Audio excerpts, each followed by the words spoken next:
Welcome Welcome to Shade in the City. in the City. I'm Treese, as you guys know. Nels. And please make sure that you hit the like button and the subscribe button. And we are jumping into our review of Putaringonit. Don't ask me what episode we're on. I'm not gonna lie to you. We're on 6. Okay, so we on 6. I figured it out. So we are on episode 6. We are talking to the family, and I'm sure it's gonna get messy. I want to see what's gonna happen with Miss Kenneth and Shorty, because how much can a man take? I'm not mad at Shorty, but at what point is Kenneth gonna be break down and just say, "Damn, I need to go because she don't want me"? Like, how? It's so funny because they always tell women, right? Never let a man tell you more than once he don't want you. Kenneth, how many times does Shorty got to tell you she don't want you? I'm beginning to feel like none of these relationships are going to work. And if they do, they're going to be toxic. So no, I thought that you're just starting to feel that. So I didn't think that they should work. I didn't think that they should work, but I thought that, they were going to still make it work. Right. But I guess it still could happen that way. But where we left off with Otis and Charlie, like, that was a mess. The whole fight with Fonzo and Shay, that was a mess. And now, Mr. Likes to date women out of his league. I mean, I don't see any functional relationships here. Well, let's get into it. Let's get shady, you guys.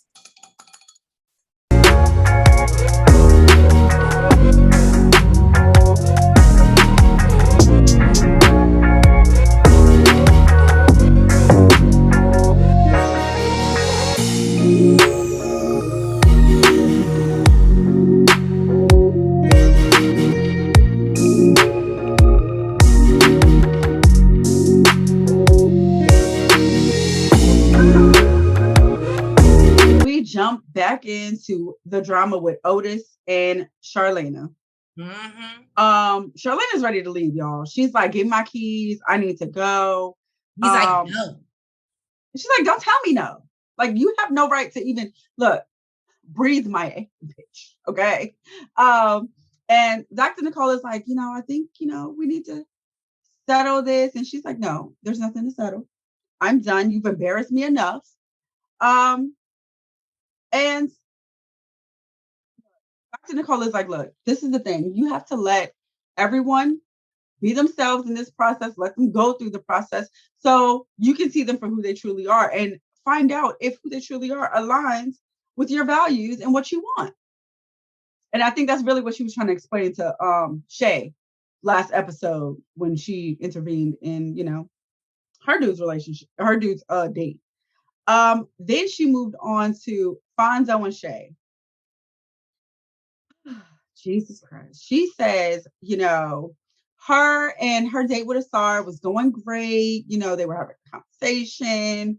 Everything was going good. And then boom, Fonzo and his date walks in. And she's like, when you know somebody and you see them, don't you like acknowledge them? Like, say, "Hey, how you doing?"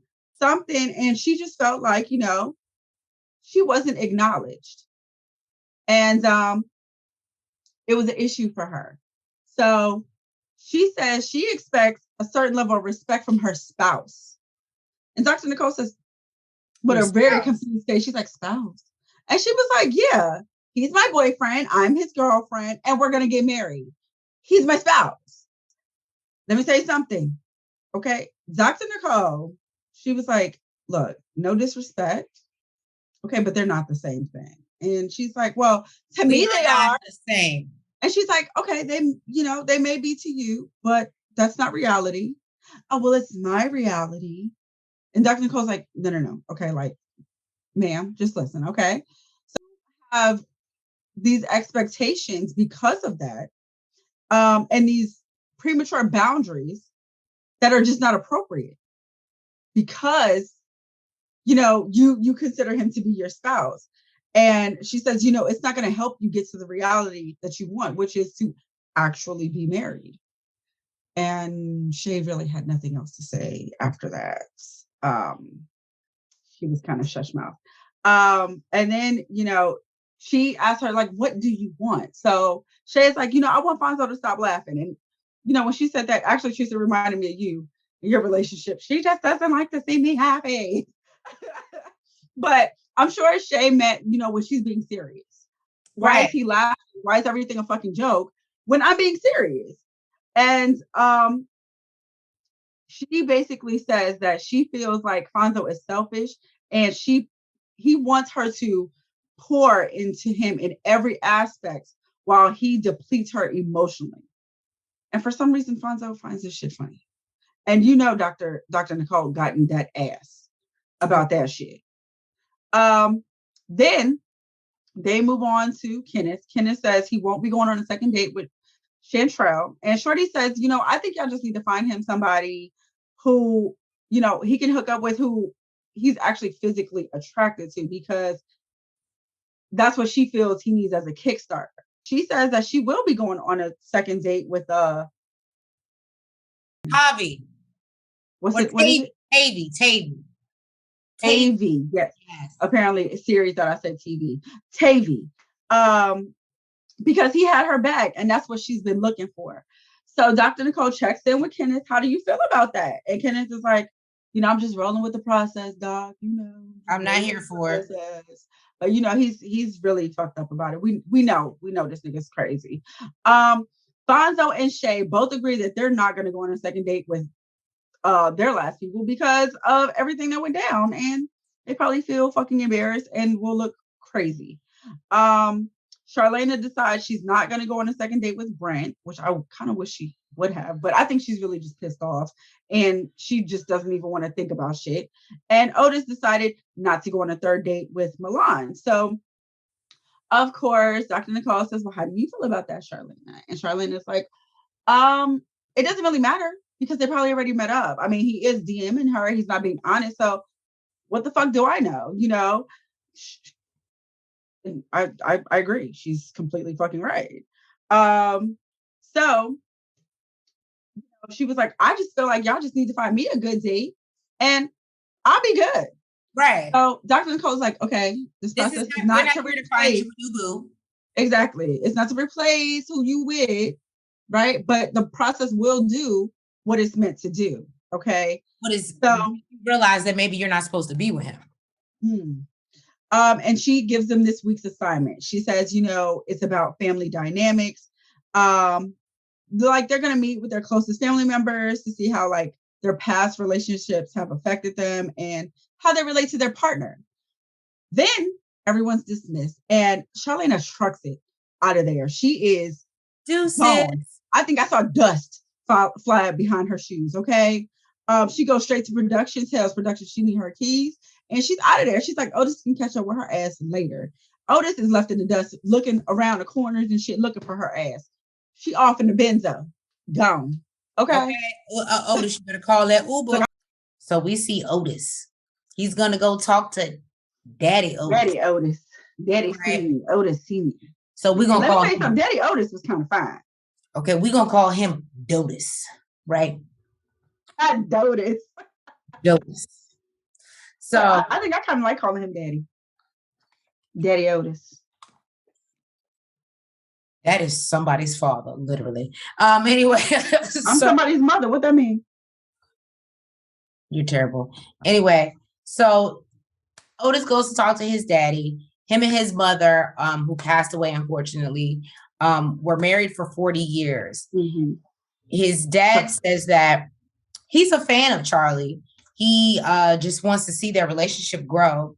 His dad let him know that him and his mom always respected each other. That was a very big thing. And that even when his mom would get out of line at times, it was only because, and he had to realize that sometimes even when she was yelling or screaming or being angry, he had to listen to what she was saying. And then in actually listening to what she was saying, he realized that she may have a point in some of the shit that she was yelling about. Mm-hmm. So basically he tells Otis that he needs to do a better, or Otis Jr., that he needs to do a better job at listening to Charlena. Oh, but I do listen, but sometimes Char doesn't know it. He's like, Okay, well, you need to make it so that she knows. She Maybe knows that you heard what initiate it she said. and let her know that you heard what she said. Right. I'm trying to teach you the tricks, homie. Just Right. listen. So then Otis asked, when dealing with his mother, how did his father deal when she was like unhappy and the way she just used to talk to him and like get kind of out of line? And he said, well, I would never add fuel to a fire. If the fire is going, I'm gonna chill the hell out. Mm-hmm. And I wasn't mad at that. I was like, smart man. And obviously he just waited till cooler heads, you know. Because he says it takes two people to fight. Right. So if you don't involve yourself in it, you can't fight. But exactly. Yeah, no, but you also can't ignore it, Otis. You can't act like it's not happening. You have to address it. She has to be heard, or the fight will continue. Otis realizes he's really going to have to digest a lot of the stuff that his father is giving him. Especially after this last fight. Right. But he did say that he's appreciative that his father is still here to give him that advice. And I thought that was But his father did also say that him and his wife's fights never got bigger than them. Now, Otis, you DMing another bitch might be something bigger than y'all. So right. So then we move on to Kenneth and Shorty. We are at, I'm gonna say Shorty's apartment because we're at Shorty's apartment. It's clear who wear the pants. Kenneth is making breakfast over there. Right. Yes, Kenneth is making breakfast, making her eggs the way she like it with a little char at the bottom and shit. And he says that he wants to take her out for dinner so that they can get back to and remind each other why they fell in love in the first place. And Shorty's like, so when we gonna discuss that session? He was like, oh, well, I was thinking maybe, we could do that at dinner. And she's like, oh, you want to bring that bullshit into the date? Don't you think it would be better to discuss Talk that about it now and hash it out before we go on? Like, okay, that's a good idea. And he wants to know, what did you mean by I like women out of my league? Like, I can't get a beautiful woman. And she's like, no, that's not what I said. What I mean is, you want a woman who got her shit together, who's beautiful, established, and got some shit going on. That's not really adding up to the shit that you bring to the table. Shorty is here for she's here to clarify, okay? Don't misunderstand what the fuck she is saying. And she says, she was raised not to expect something from a motherfucker that you ain't willing to give. All right, okay, Shorty. No, Shorty, it's your birthday. I'm just saying. And then she tells him, good things don't just fall in your lap, and that includes people. And if they do fall in your lap, they won't be there for long, unless you appreciate and cultivate that. He said, well, I do appreciate you. You just don't give a damn. Shout out to Shorty and Ace for the garden references out here. You gotta reap what you sow and cultivate the land. I ain't mad at it. So Kenneth is talking about, oh, well, I must be doing something right for me to stay. And she's like, well, let's see how long you gonna stay since you bringing that up. I said, here we go. And then she's basically like, women are to be taken care of, not taking care of. And basically, you calling me a dummy for being here with your dumb ass. And then I think he even said something about her being old. Yeah, she was like, I'm 40 and you're going to get 40 and still not accomplish what the fuck. That's what the fuck I would have said. You're going to turn 40 and still not accomplish what the fuck I got. So, or even close. You still going to be waiting on a bitch to take care of you, to be taken care of. So what the fuck my age got to do with it? And let me tell y'all something. Shorty was not raised like that.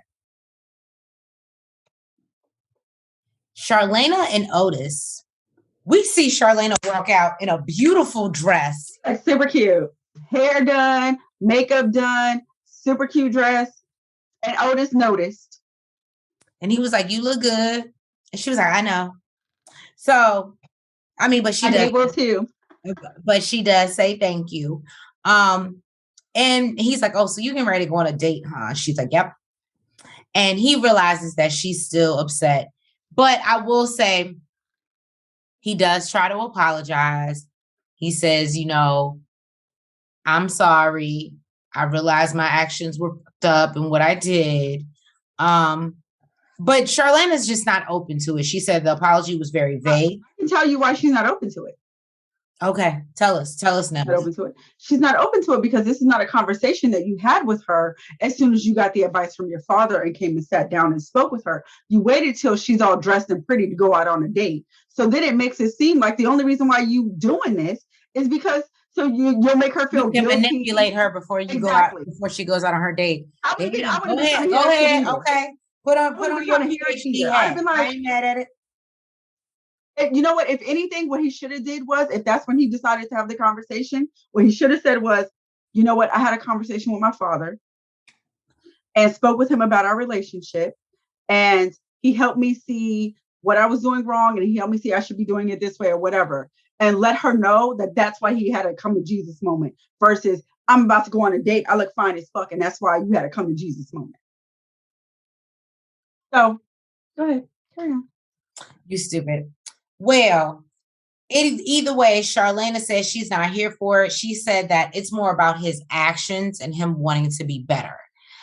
She said that she's glad that he's thinking that way, but his actions don't match what he said. Mm-hmm. So he feels Charlie wants accountability from him that he doesn't, to the point that he doesn't even want to talk about it anymore because he feels that he is given all that he can give. Okay. And he said, maybe my mom was more patient because. And she's like, okay, like you're still upset about this pointing the finger thing. But really, look, we wasn't both in your DMs DMing her. Okay. So yes, motherfucker, I'm pointing the finger and you're still upset about it. This does not have to be fixed. If you don't, we can both walk away. We don't got to fix it. Can I tell y'all, Charlene, I hate to tell y'all, I'm sorry. I don't know why she's still here. Charlene's done. To me, she gives me the energy of a woman that is done. And I don't know why she's saying here, maybe because they're on a show, maybe, but she's trying to go through the process. I was going to say, because to me, she gives me a woman that is emotionally drained and she no longer wants to do it. She doesn't want to fake it. Look, I can answer that too. I know why she's still here. Why? Just like she told Dr. Nicole, y'all find me a good date and I'll be real good. She's here so they can find her a good date because they know what she wants from a person. This is not, she doesn't have to go out on the street, go to a bar or whatever to go find somebody. When y'all have everything she wants in a man, and that's who y'all are going to bring her. And out of those choices, she can pick and choose. That's why she's still here. Well, so needless to say, Otis is still upset and he tells her have a good day. Right. Have a good day. And Charlie said he can be upset.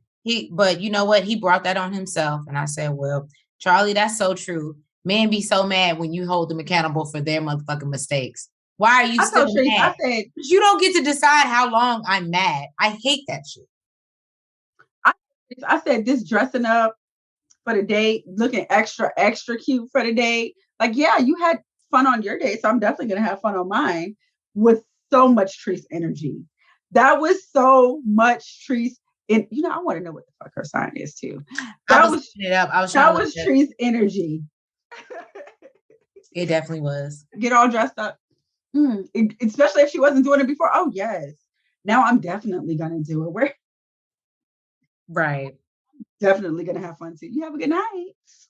So Shay and Shay's mother and her aunt come over. Aunt Niecy, I believe it was. Yes, Aunt Niecy. Apparently, Aunt Niecy is a pastor. A master. Well, she's a master of recognizing bullshit. But go ahead. Okay. She's a pastor and she gets all type of messages. That's what I was putting words together. Okay. And basically she tells him that she doesn't feel accepted by Fonzo's family. And when she brings it up to him, she feels like he gets, combative with her. Oh, well, I tried and I talked to them and da-da-da-da-da. Like, You ain't try hard enough. You ain't look, tell that bitch stop coming around. Like, fuck y'all, you ain't family no more. Like, dude, just bring her around. The fuck? Nigga, you my mama. You gonna deal with it. Guess what? This is why love Right. is our This plan to is what I marry. Guess what? chose. You're going to see her. Okay. Her mother says, that happened with her ex-husband. Well, with her father and her stepfather. But she had to lay all her cards out on the table and let them know, look, this is what I expect. Point blank, period. When you don't do that, one of them, it's done. Like, it's over. Like, there's Right. nothing more to talk about. And, she agrees with her mom. Like, that's, maybe what she needs to do, because she's been in I think with her father, she was married for 20 years, and then the stepfather married for 10 years. And I'm assuming maybe they divorced now because, he, ain't meet them expectations of the cars that she done pulled. Okay. All right. And the aunt basically tells her, look, women, we accept a lot of shit that we ain't got no business accepting. Ooh, preach, auntie. If you feel like it is destroying you on the inside, you need to take a step back and decide if this is some shit you can tolerate and really willing to live with 10 years from now. And she said, Yeah, Auntie. I I was couldn't here deal with for it. it. She said, I couldn't deal with it. I don't know if she said like from a week from now or like a week ago, but she was like 10 years from now. Absolutely not. I can't deal with it. And her aunt tells her, look, love is not just words. It is action. Okay. And right now, them actions Ain't they're not adding supporting the up. words. And you need to decide. You need to decide. And Shay basically says like she needed to hear that from her family. She needed to know that it was okay. That it was okay to let go. This scene almost made me cry, y'all. It was. No, I get it. Sometimes we hold on to stuff because we done got people so involved and families are attached, and it'd be like, damn, you don't want to let go of a person because they're so entrenched in your everyday. And so I could definitely relate where I was just like, damn, this is hard. Like when you gotta think about like, look, but I gotta do, especially when you're older. When you're older right, and you get in a relationship, everybody meets everybody, and right. everybody. Then everybody is mom and auntie and uncle and da da da. Everybody is your family too. So I get it. And the fact that she said he met all her family, so that's probably why it's so hard for her. It ain't shit to him because he ain't introduced her to nobody, right? So yeah, I feel like he just needs to start bringing her around, whether the mama like it or not. Just bring her around. You got to deal with it. You are my mother, okay? And this is my future. But Shay also can't act a plum fool when she go either. I don't think she's gonna act a fool around her mama. This is Shay. I also wouldn't expect my man to be going on vacation, on a family vacation with his ex. But if he goes to the mama house and the ex is there, Shay can't go and get mad because that's who the mama invited. They ain't got nothing to do with. But then they just need to set some ground rules. Let her know. Look, I'm gonna start just bringing you around, but we need to set some ground rules, or else I can never do that shit again. Right. We see Charlena stepping out, y'all. She said, "What y'all not gonna do is have this picture of me. I'm gonna show y'all somebody else." Right. So we meet Chris, Marietta, Georgia, 34. Right. Chris ain't a bad looking guy. I'm not gonna lie to you. Chris ain't bad on the eyes at all. And so he said he's dated a girl before with a boyfriend, and he said it was fun. It was fun. He said he ain't gonna lie. He said he plans to get to know Charlena, who she is, let him know who he is, and hopefully they can have a good time. I said, okay, Chris, I respect your honesty. You ain't over here talking about I'm ready to love. You ain't you put it out there. I respect it, bro. So they meet up at the sugar factory, which me and Nels were just talking about. We want to go to for a visit. And Charlena realizes that has an athletic build and he's very attractive. They both talk about meeting. It was cute. She took off her jacket. He was like, damn. Right. So they both talk about the fact that he's from Marietta. She asked him if he played a sport. And he's like, I play football. And so she was like, oh, I'm not trying to generalize or anything. She was like, I just also played a sport, went to school. I went for tennis or whatever. So they're both athletes. And clearly we know from Charlena's first date, she's into athletes. And he likes that. He actually likes that she's an athlete. Right. So then she asked him, have you ever been on a date with anyone's girlfriend? And I feel like maybe production put a plug in her ear. I felt like this is not a question that you ask a dude that you're going on a first date with. Is how many other bitches you done dated that had boyfriends. Well, she said, how do you feel about going out on a date with somebody's girlfriend?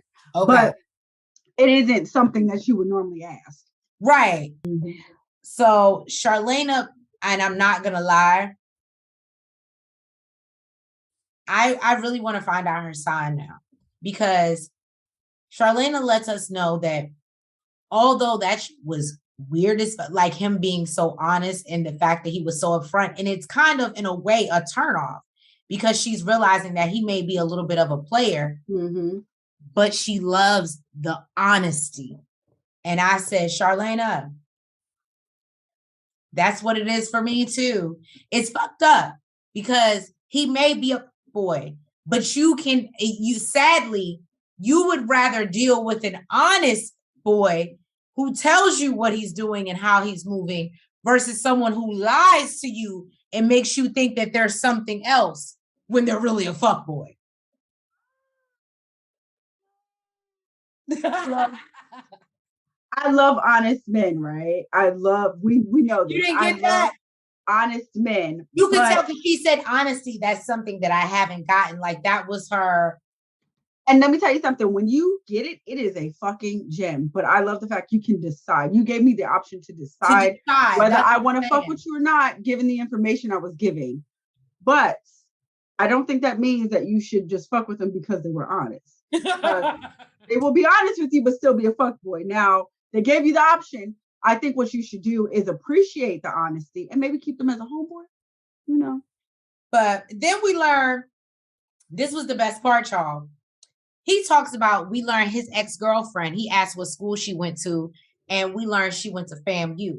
Shout out FAMU. That's in Florida, so shout out. And we learned she was FAMU. She had a boyfriend the whole time she was in college. He was like, why would you do that? That's not smart. That's my age, all right. Yeah, it was. Charlena, I swear to God, I want to find out her sign. I had a boyfriend the whole time I was in college.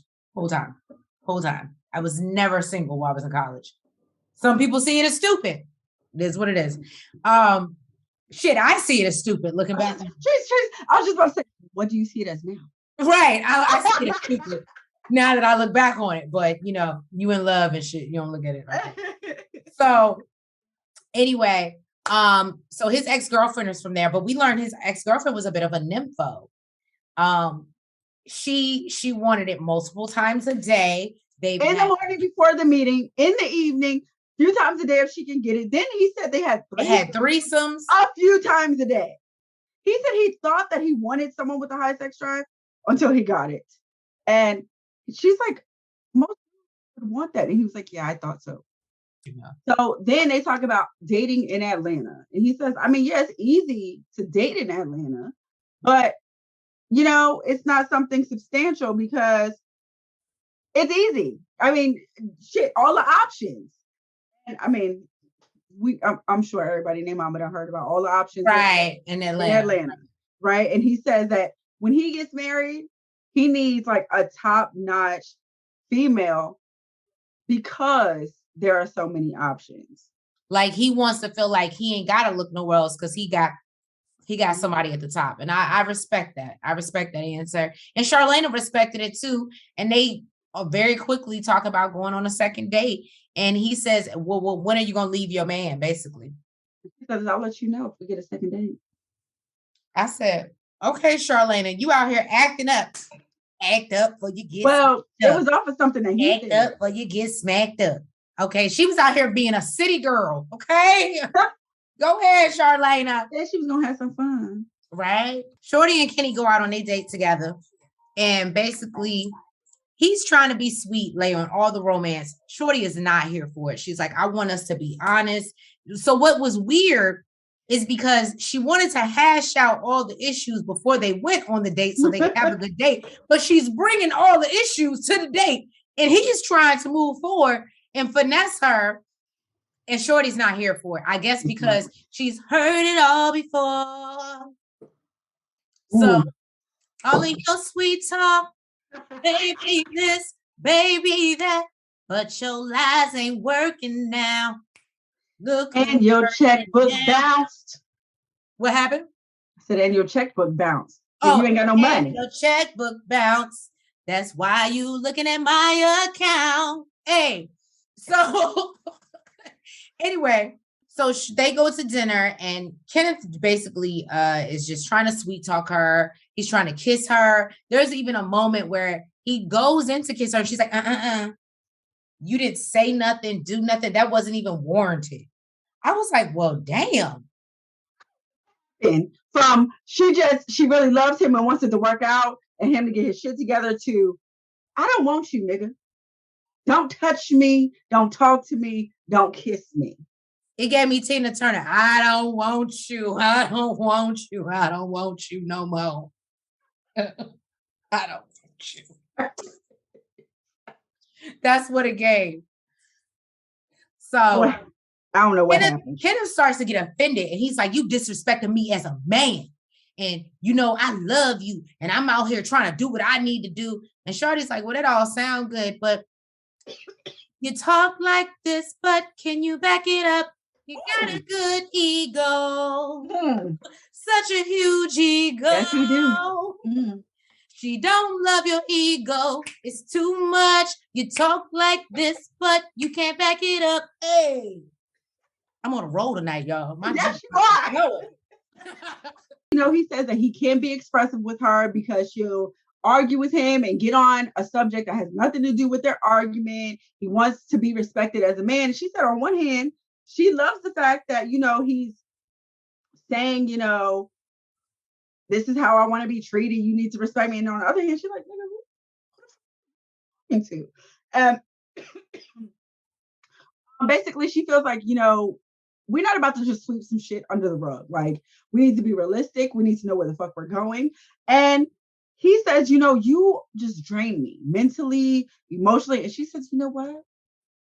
If you feel that way and you're not up for the fucking task, go ahead and free yourself. Basically, she just want to be done. She is clearly tapped. Shorty is given when a woman's fed up. Out. I don't know what happened. Y'all know I can't sing that because then y'all would get offended and be in the comments talking shit. So that's why I'm not gonna sing it. I don't know what happened from the first few episodes when she wanted him to just get his shit together and she wanted to be with him to now where she seems like it's like she don't even want him to touch her. She does not want to be with this man anymore. And it is very clear. If it's clear on camera, I know for damn sure it's clear in that house. Camera. Right. So then he starts, you know, getting in his feelings, getting upset. And he's like, I need you to respect me. And you ain't going to talk down to me. And you're emasculating me. And what about my pride? And Shorty, in a way, even says like, oh, shit. I was a little torn. It was kind of low-key attractive that he wanted to stand up for himself. She's like, yeah, be a man. But at the same time, what you going to do? What you going to do? And who the hell is you talking to? Because, nigga, I got the key to this apartment. Your name is not on this lease. And probably that range that was parked outside that they drove up there. Right, that's probably not yours. Charlene and Otis meet up to see where their relationship is going. And, you know, she's hoping that he's ready to take some accountability. He feels that, you know, he's done a lot of apologizing multiple times. And Charlie's just giving him a shoulder. So I can't stand that. Can I just say that, Shade Squad?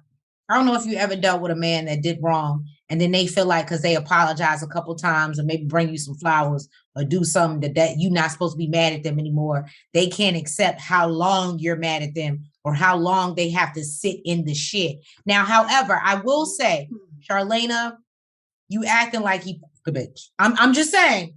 No. I'm going to tell you what the issue is. Okay. The issue is she wants him to recognize what he did wrong, right, and take full accountability for it. All he and that's most men. The problem is they usually can't. Okay. He just wants to move forward and sweep shit under the rug. Like, and you know what? I'm not even going to say most men, because some men can take accountability. Okay. That is her issue. She would like to move forward with him, but she would also like to know that, what you did was fucked up. It was hurtful, and it would be an issue if I did it. So take accountability, say that what you did was fucked up. It was wrong, rather than trying to make excuses for what you did or make it seem like, oh, it would be okay if you did the same shit. That's the issue. Okay. So it's not about how bad of the shit he did. It's that regardless, you had no business doing it. So Otis says that he is over this process. It's been stressful. And Charlene says, she ain't over it. But she's been tired before. And I felt like that was a dig at motherfucking. That was definitely a dig. She was like, I've been here before. So I feel like, she opened up the floor and says, are there some things you want to speak about while he's trying to order food? And he's like, no. I'd rather see the menu. When are the menus coming out? He's looking for the server. No, I don't want to talk about nothing. So she feels like without accountability, there's no point in trying to have a relationship. I completely understand. And Charlena says that there is something to talk about. And Otis says, no, like he's just not willing. He's not willing to talk about it. And he's not willing to talk about it over and over and over again, because he doesn't feel like he's being heard. So she does try to pull it out of him to try to get a conversation. And Otis he just ain't having it. So she says, okay, well, if you don't want to talk, you want to carry it that way, we don't need to move forward. You go your way and I'll go mine. And he's just like, all right. We know he don't really feel like that, because he said he's apologized over and over. Clearly, he wants them to be good. He just doesn't want to do what the fuck it takes for them to be good. And on camera, he's not going to make himself seem like, oh, I'm heartbroken and shit. So he gets up and he leaves. And the next clip for the next episode is fucking epic. Okay. Y'all, Charlena said, I'm done. Back up, bullshit. They said, oh, did you get to the bottom of it? She said, yeah, we got to the bottom. We're at the bottom. She said she's done. Then we see Shorty on her date with Tavy. Talking about the tattoo on his neck, how that is sexy as fuck. That was giving you energy. The way she did that, she was like, oh my God, like that is sexy as fuck. I was just like, oh my God, if that ain't Trees. Right. It was a lot. Yeah, I can't wait for the next fucking episode. I can't wait. I'm like, Char's done. Yeah, she's gone. I don't feel bad. And I think, you know what? Loving yourself. Go ahead and free yourself. Thank you guys for tuning in to another review of Put a Ring on It. And it looks like I look like you want to put a ring on it. Put a ring on it. And it looks like we are going to be down to we'll see what happens, but it looks like we're going to be down to 2 couples. Can I just tell y'all don't watch Married at First Sight. Some of y'all may not watch Married at First Sight. Y'all might not run over to other shows that we watch. But let me just tell y'all that Charlena was giving real Alyssa energy. She was like, I still want to be a part of this process and find me another man. But I don't want you no more. That's why she's still in the process. Right. They know her credentials. Right. And you know what? I am not mad at Charlena for making the best decision for her. She realized, you know what it is? Otis's pride will not let him fight for her. And to me, I'm the same way. If you can't, I'm not saying you got to break down and cry. I'm not saying you got to run down the street. But if you can't just break down and let me know that I matter to you and you don't want to lose me, it's a wrap. It's a wrap. I need to be. It's more about him accepting that he did wrong. But even the way when she was like, well, then I think we're done. And he was like, okay, cool. Like, that's what I'm saying. Like, the thought of losing her was nothing to him. Was for TV. I think that was for TV because he said he apologized. You know what? When he gets home, he apologized. He said he apologized over and over and over again. So clearly he wanted to make things right. So I don't think that's necessarily the issue. I think that she needs to know that dude, like this is not going to happen again. Because if you Right. know, if you can tell me that what you did was wrong and you know that it was wrong, I don't expect you to do it again. Because we both agree that it was wrong. But if the you're still fact that making you can't even excuses, talk about it. you're still making excuses for what you did. So then you feel like it can be justified. And that's the issue. Ooh, y'all, we got a lot to get into next episode. Can't wait. So like we said, thank you so much. Please make sure that if you have not already, please make sure you hit that like button. You comment. You subscribe. And hit the notification bell. And make sure that you are following us on all platforms. And we will catch y'all next week for another episode of Put a Ring on It. Front, back, side to side. Make sure you go like and subscribe. Front, back, side to side. Make sure you go like and subscribe. Hey!